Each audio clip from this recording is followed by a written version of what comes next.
noches. Hoy tenemos una nueva entrega de videos para poder pensar, reflexionar. En este caso, tenía ganas de comentarle un poco de lo que fue mi experiencia, lo que es mi experiencia, dentro de lo que es el ámbito del derecho penal, que es al cual me dedico principalmente, y el que más he estudiado de todas las ramas.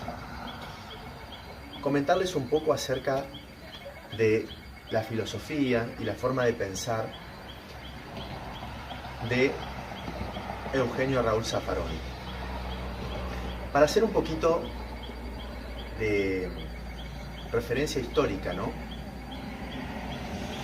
Quiero que ustedes sepan diferenciar lo que es Zaffaroni como profesor de Derecho, como jurisconsulto, como juez, ¿sí? Diferenciarlo de lo que tiene que ver con, para mí, de lo que tiene que ver con su apoyo político hacia el kirchnerismo, principalmente en los últimos 20 años. Quiero empezar primero haciendo una mención de que estamos en presencia de una persona excepcional, ¿no? Que no pasa desapercibido sin lugar a dudas. Eugenio Raúl Zaffaroni a los 22 años se recibió de abogado y de escribano. A los 24 ya era doctor en Derecho, recibido primeramente en la Universidad de Buenos Aires y luego hizo el doctorado en la Universidad Nacional del Litoral de Santa Fe.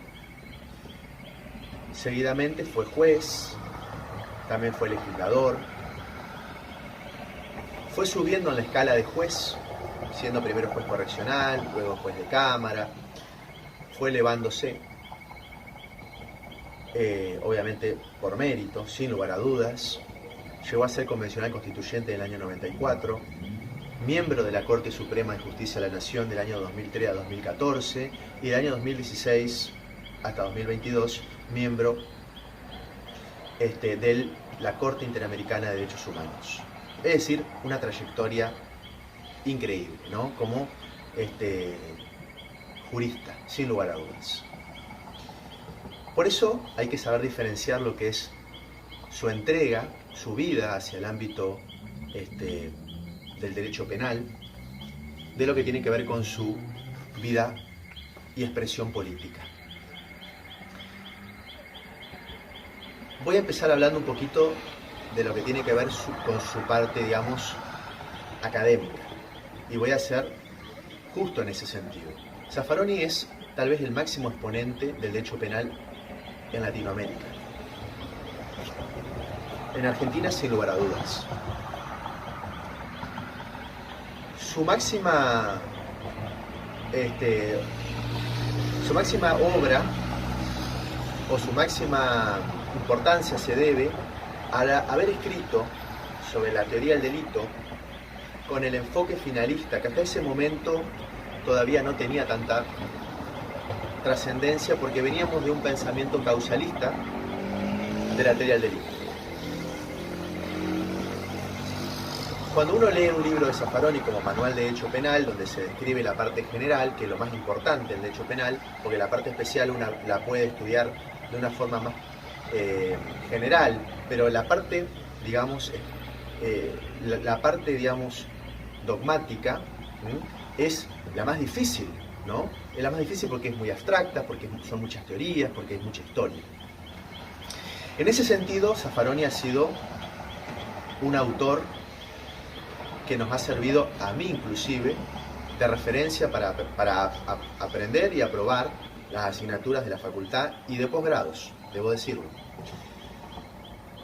En ese sentido también debo decir que su pensamiento es muy profundo, muy pormenorizado. Realmente se nota que es una persona que se ha dedicado horas y horas y horas a estudiar y a escribir, además de su trabajo como juez. En la Corte Suprema fue muy cuestionado al principio, porque consideraban que había sido juez de la dictadura y que no había hecho lugar a muchos recursos de habeas corpus presentados en esa oportunidad. Otros desmienten eso, dicen que sí, que hizo lugar y que a su vez hizo grandes investigaciones en ese sentido. Pero sin lugar a duda en la Corte, habiendo leído su fallo, puedo decir que no desentonó con el resto de los magistrados. Zaffaroni, creo yo, encontró en lo que tiene que ver con la doctrina de los derechos humanos, incorporada a nuestra Constitución Nacional en el año 94 a través del artículo 75, inciso 22, tratados donde se le otorga esa jerarquía constitucional a los mismos, ¿sí? Equiparándolos a los descritos en la primera parte de la Constitución, donde están los derechos, las garantías fundamentales. Estos mismos vienen a ser, si se quiere así decirlo, un cambio de paradigma muy importante con respecto a la forma de tratar al reo en un juicio penal. Históricamente se ha probado todo. El reo fue maltratado absolutamente en épocas antiguas. Recordemos la época de la Inquisición en la Edad Media, sobre todo la Inquisición española, porque la Inquisición no solamente existió en España, sino en otros países también de Europa, pero principalmente en España fue la más dura de todas. En ese sentido puedo simplemente mencionar que la confesión era la reina de las pruebas y que cualquier persona simplemente sospechada de un delito era capturada y sometida a pruebas de tener que confesar, pero esas pruebas no eran más que torturas para que confiese. En ese sentido, el derecho penal fue óptimo, pero no había una discusión, no había un debate de ideas o de si la prueba existió, si no existió. Era un procedimiento muy sencillo y además muy cruel, porque muchas personas a veces confesaban sus crímenes con tal de no ser castigadas y torturadas. Eso fue tremendo. Entonces, este nuevo paradigma viene a quitar o romper esa forma en que el Estado se relaciona con los individuos, ¿no? Zaffaroni, fiel a esa visión, se fue al extremo de creer que el derecho penal debía prácticamente desaparecer y fomentó y propugnó el abolicionismo penal. Y en ese sentido hay una gran diferencia conmigo de cómo encarar el derecho penal. ¿Por qué? Bueno, porque Zaffaroni parte del lado en que toda persona que es considerada los delincuentes en general son personas marginadas, son personas que en la sociedad fueron, digamos, no asociadas o disociadas, sin posibilidades, en condición de vulnerabilidad, y que la justicia con ellos es mucho más cruel que con otras personas, a pesar de que puedan cometer los mismos delitos. Él considera que el derecho penal, tal como lo conocemos, es malo, ¿sí? No funciona, porque hay un poder criminalizador, que es de la policía y de los jueces, que tiene una visión muy dura para con las personas más vulnerables, y con los que no lo son bastante, digamos, suaves y bastante livianos. En ese sentido, esa es la postura de Zaffaroni. Yo considero que no es así. Considero que cuando un conjunto de personas son delincuentes, no se debe necesariamente a que han sido marginadas socialmente, porque uno puede también elegir. Uno puede elegir, aunque sea pobre, aunque sea humilde, aunque sea marginado, puede elegir no matar, puede elegir no robar, puede elegir no abusar. En ese sentido, considero que la culpa en todo caso podría ser de la familia, pero principalmente de la persona que a una cierta y determinada edad ya es responsable de sus actos. No se le puede cargar eso a la sociedad. En ese sentido, Zaffaroni, vuelvo a repetir, ha sido de los que al mejor han parafraseado todo lo que tiene que ver con los derechos humanos en general. Muchos los han criticado en ese sentido porque ven en el día de hoy cómo esta, digamos, materialización de los derechos de de corte humanos, ¿no? O sea, han flexibilizado la respuesta de la justicia para con respecto muchas veces a los criminales. Y han hecho quedar mal a la víctima, verdadera víctima, y han como trastocado las cosas, ¿no? Es decir, parece que el victimario es la víctima y la versión cierto es que no es así. Lo cierto es que no es así. Porque no puede ser que alguien que sufre un robo, o que alguien que sufre, por ejemplo, una lesión, tenga que, digamos, soportar que la justicia prácticamente premia, ¿no?, al delincuente con una probation, con hacer determinadas conductas menores y de esa manera evitar la sanción penal predispuesta en el código. Bueno, eso es lo que ha sido nuestro derecho penal en la actualidad. Uno podrá estar de acuerdo o no. Creo que para algunas cuestiones muy menores pacifica, pero en otras es muy cuestionable, porque como digo, la víctima, verdadera víctima del delito, queda totalmente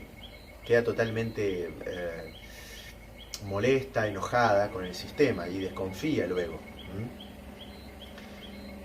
Nosotros, haciendo un repaso histórico, debemos mencionar que antes, hace mucho tiempo atrás, la venganza era privada, es decir, cuando alguien sufría un daño, directamente iba y le realizaba la justicia por mano propia. Eso el Estado, para evitar la violencia constante, se apropió de esa justicia y decidió hacer justicia estatal. Pero esa justicia estatal finalmente terminó siendo demasiado suave, terminó yéndose para el otro extremo de prácticamente tratar entre algodones al reo. Y eso es lo que se le cuestiona a Zaffaroni en la actualidad.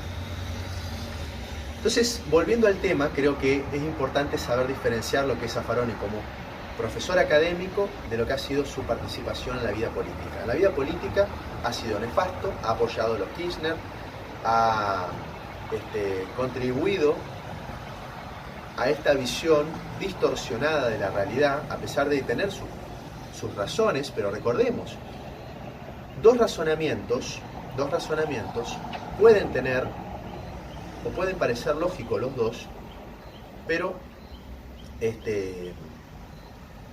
no se puede afirmar una cosa y la otra a la vez. Es decir, el delincuente, ¿es víctima o no es víctima?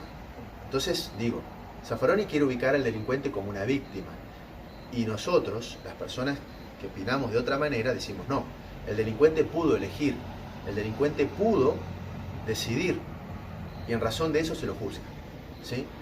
Luego, su historia, bueno, servirá en todo caso a la hora de aplicar la pena como un atenuante, pero que es responsable, y que la persona que verdaderamente sufrió el delito es la víctima, no viceversa.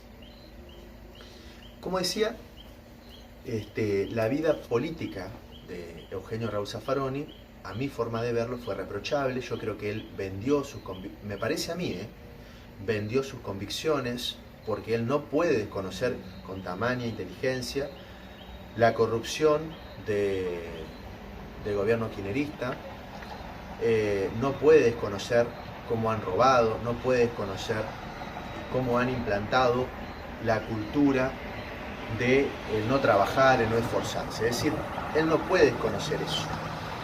En ese sentido, él es responsable, políticamente hablando, de apoyar esa forma de pensamiento tan dañina para la sociedad.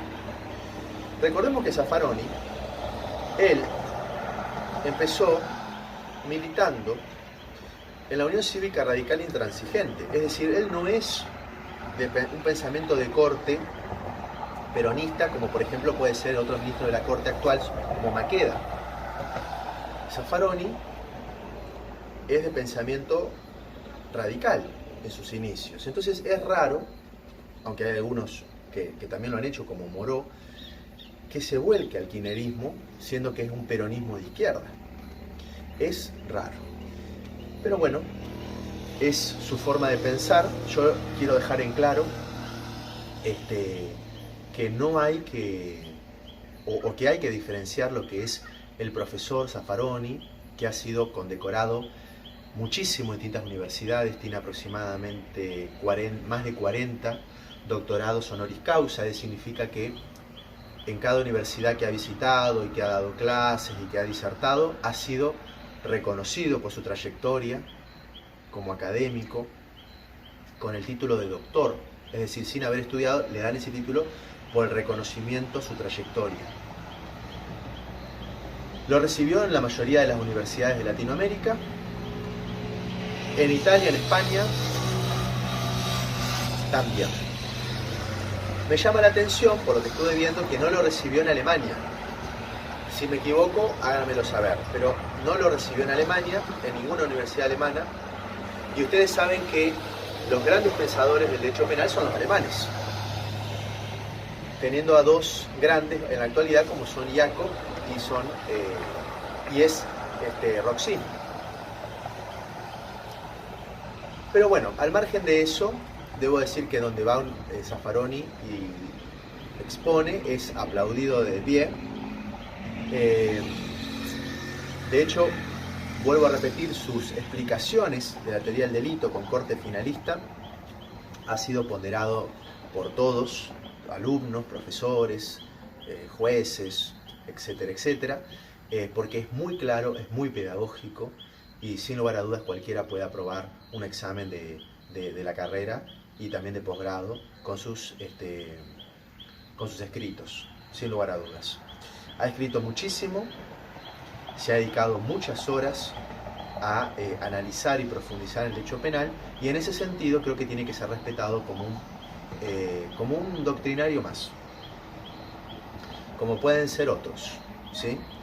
Luego los jueces y los abogados sabrán elegir y sabrán invocarlo o no, y en definitiva de eso se trata. El derecho penal en la actualidad ya no es ese derecho de la Inquisición, es un derecho donde el procedimiento ya no es inquisitivo, sino que tiene un corte acusatorio, y en muchas otras provincias,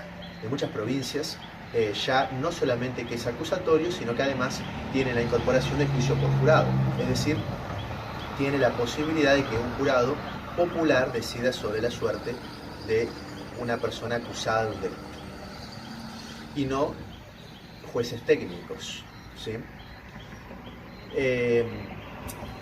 Volviendo entonces a lo que decía, Zaffaroni no es peligroso en su doctrina, no es peligroso como pensador, al contrario, creo que ha enriquecido el pensamiento penal en general y tiene que ser respetado como tal. Sí, se le puede reprochar, y yo lo hago, lo que tiene que ver con su participación política, porque él, vuelvo a repetir, no puede desconocer de ninguna manera lo que ha sido el gobierno kirchnerista para nuestro país, y llama la atención que alguien de semejante envergadura intelectual pueda apoyar un gobierno así. Debo decirlo, me sorprende, pero bueno, él tendrá sus razones, yo también tengo las mías para criticarlo en ese sentido. Así que bueno, eso es todo. Espero que les haya gustado, espero que les haga pensar y ojalá puedan tener un poquito más de conocimiento acerca de lo que es la doctrina Zaffaroni, no condenarlo tanto, porque le voy a decir algo interesante, por lo menos para mí, que es cuando ustedes analizan a fondo algo de Zaffaroni, se van a dar cuenta que no habla por hablar, que no es una persona que esté improvisando, sino que generalmente me refiero cuando habla del punto de vista del derecho penal, ¿no? Tiene un trasfondo muy grande lo que él está diciendo. Entonces, anímense a, en vez de criticar solamente y por una vez, analizarlo en profundidad lo que está diciendo, porque no es una persona que piensa rápidamente, sino que tiene siempre un bagaje, digamos, de estudio y cultural con respecto al derecho penal que es muy, muy amplio, muy amplio.